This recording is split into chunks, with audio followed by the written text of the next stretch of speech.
Task number 2. Test 2 is called the ingress and egress test. And those of you who don't know what I'm talking about, well, that's automotive marketing lingo for getting in and getting out of a car. And to test that aspect, I've got two extremes of the Indian body shape and size. On my left is Sandeep. Sandeep, how's the air up there? Much cooler today, bud. And on my right, Zav. You think you're going to fit inside a Nano? Let's go find out, buddy. Sure, Zav and I are not what you'd call of typical Indian shape and size.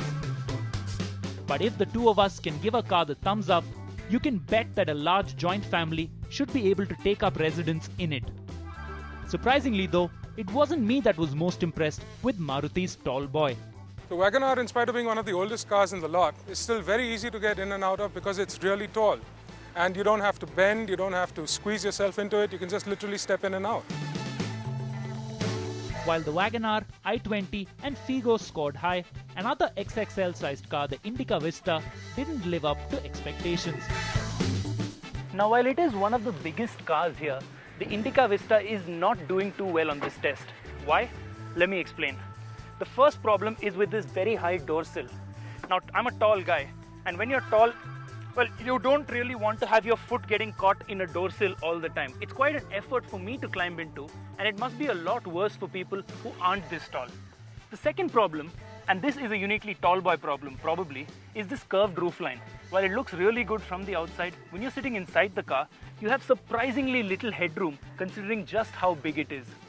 Another car that had a low roofline is the Jazz, but it makes up for that by having a really low floor, which liberates more space in the cabin.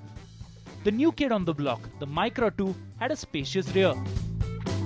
But what impressed me the most was the driver's seat. This is the new Nissan Micra, and I must say it's been an absolute revelation.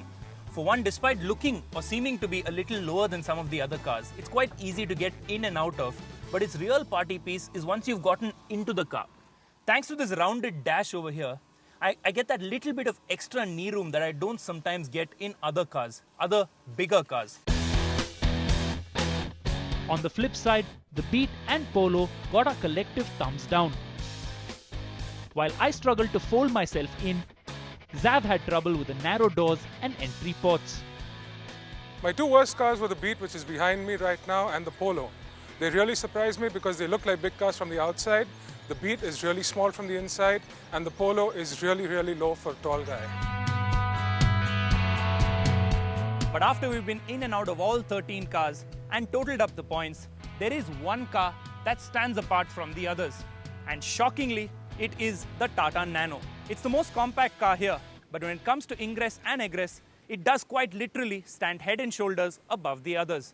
Well done, Tata Motors. Task number 3. Now, getting in and out of a car is one thing. But what if you want to take 4 friends along and go for a reasonably long drive? Well, you'll know soon enough because now we're doing the comfort test. This premise was simple and typically Indian.